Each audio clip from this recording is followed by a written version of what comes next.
सारा नाम की एक युवती थी जो एक ऐसी दुनिया में रहती थी जो लगातार बदल रही थी। वह तकनीक और उससे मिलने वाली अंतहीन संभावनाओं से मोहित थी, लेकिन वह प्रगति की गति और सूचनाओं की निरंतर धारा से भी अभिभूत महसूस कर रही थी, जो उस पर हर दिन बमबारी कर रही थी। एक दिन जब सारा अपने सोशल मीडिया फीड को स्क्रॉल कर रही थी, तो उसे एक पोस्ट मिली जिसने उसकी आंख पकड़ ली। यह एक प्राचीन पाठ का एक उद्धरण था जिसमें लिखा था, अभी भी रहो और जानो कि मैं भगवान हूं।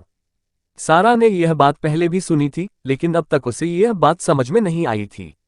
उसने अपने जीवन और अपने आसपास की दुनिया पर विचार करना शुरू किया और उसने महसूस किया कि वह सफलता और खुशी की खोज में इतनी फंस गई थी कि वह वास्तव में महत्वपूर्ण क्या थी, उसकी दृष्टि खो गई थी।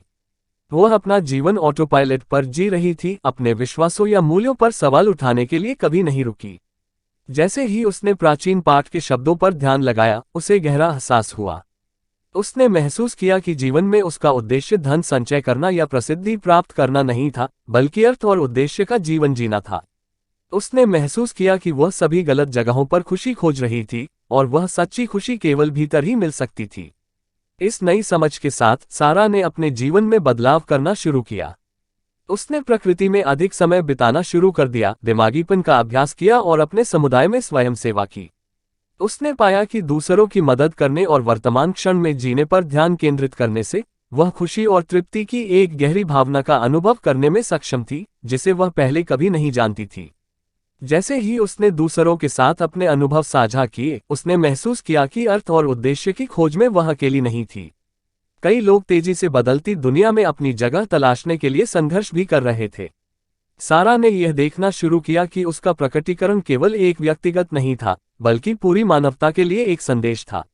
एक ऐसी दुनिया में जो तेजी से डिस्कनेक्ट और विभाजित होती जा रही थी, सारा के रहस्योद्घाटन ने आशा की एक किरण पेश की।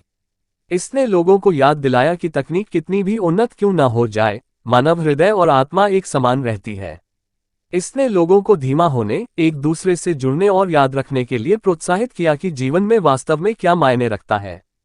जैसे जैसे सारा अपनी यात्रा पर चलती गई, वह जानती थी कि आगे चुनौतियां होंगी, लेकिन वह यह भी जानती थी कि उसने किसी भी भौतिक संपत्ति से कहीं अधिक मूल्यवान वस्तु पाई है।